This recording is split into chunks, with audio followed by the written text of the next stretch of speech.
agora de extrema importância para o estado do Paraná é sobre o orçamento do ano que vem. Afinal, esse orçamento ele sempre é votado, ele é mostrado não só para deputados, mas também para toda a população, de quanto que o estado deve arrecadar e no que ele deve investir, portanto, no ano de 2022. Por que é tão importante? Que 2022 é o ano eleitoral. Então, tudo que se tem que fazer vai ser baseado dentro do orçamento. E esse orçamento total previsto para 2022 é de em torno de 54 bilhões e 600 milhões de reais. É o que prevê, pelo menos, o projeto que foi entregue junto aos deputados nesta semana da Lei Orçamentária Anual. Segundo o secretário da Fazenda, em relação a 2021, a receita orçamentária total tem um incremento de 9% e a receita tributária aí inclui ICMS, IPVA e demais taxas de mais de 10%. O secretário Guto Silva, ele prestou uma rápida entrevista falando sobre esse orçamento para o ano que vem e, claro, da onde que virão esses mais de 54 bilhões de reais. Olha, esse aumento da receita é em função da inflação, que tem puxado esses números para cima, 9%, que é mais ou menos a inflação prevista pelos dados aí econômicos. Mas é importante lembrar que com toda ainda essa puxada da receita, nosso déficit ainda deve ter uma previsão de quase 2 bilhões de reais, em função do gasto da pandemia, o gasto com a saúde. Por mais que os números tenham melhorado no Paraná, os números sobre a pressão do Sistema Único de Saúde têm sido reduzido, a estrutura não acompanha a mesma velocidade. Então, nós estamos aí, de uma forma progressiva, a Secretaria da Saúde, desinstalando os leitos de UTI, da progressão, ainda temos a pandemia, mas natural que esse gasto permaneça, né? Ainda tem um rebote para o final do ano.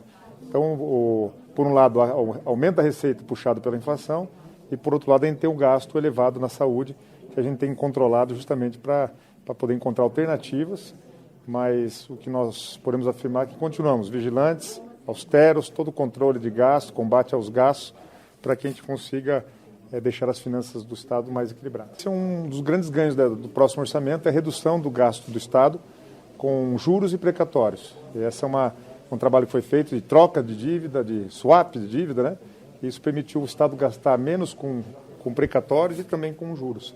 Isso dá um pouco de ar, dá um pouco de fôlego nesse trabalho de gestão, de austeridade, de controle dos gastos, mas infelizmente, em função da pandemia, o desafio é justamente controlar um gasto que você não tem como interromper, que é justamente manter os profissionais, manter as estruturas hospitalares, sobretudo o pagamento desses leitos nos mais diferentes cantos do Paraná.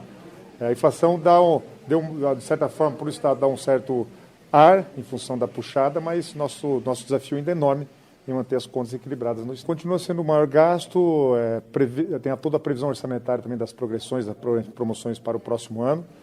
E o nosso desafio é também a questão da Previdência, foi feita a reforma lá atrás, entretanto, a curva, a gente começa a sentir a partir de 2, 3 anos, efetivamente, desse equilíbrio. O Estado ainda tem um descompasso previdenciário, seja do fundo militar e do fundo da Previdência. Isso é uma questão do tempo, vai corrigindo esse ajuste que foi feito lá atrás na reforma previdenciária. Se nós não tivéssemos lá atrás aprovado a reforma previdenciária, nós teríamos aí mais alguns bilhões de déficit. Mas esse é um déficit que vai sendo reduzido com o tempo. Entretanto, nós tivemos no meio do caminho uma grande pandemia que impõe uma dinâmica nova de planejamento sobre a receita, sobre o gasto diferenciado. Então, toda a equipe econômica está manejando com muito cuidado e a peça orçamentária que entregamos aqui à Assembleia prevê esses dois cenários. Ainda o gasto elevado com a saúde, em função da pandemia, e a questão da inflação que prevê esse incremento das receitas do Estado. O governador determinou para que a gente pudesse fazer um estudo aprofundado sobre o incremento, porque a inflação também deteriora o salário do servidor. O nosso desafio é justamente equilibrar todas essas questões, o gasto elevado com a saúde, também a necessidade de repor a questão salarial dos servidores e, naturalmente, poder continuar realizando os investimentos que são importantes para a população. Então, acho que o grande desafio é justamente encontrar o equilíbrio nessa equação, mas o que nos impõe enorme dificuldade é sempre a pandemia. A pandemia, de certa forma, controlada, sendo reduzida, mas é difícil prever se o ano que vem teremos algum momento de redução da economia, algum momento de dificuldade econômica que faz um repensar desse planejamento orçamentário. Então, o que nós temos hoje aqui é um retrato do que nós estamos prevendo para o próximo ano. E nesse retrato há um déficit de 2,2 bilhões de reais, puxado justamente pelo esse rebote da pandemia e, naturalmente, toda essa equação de gasto do Estado.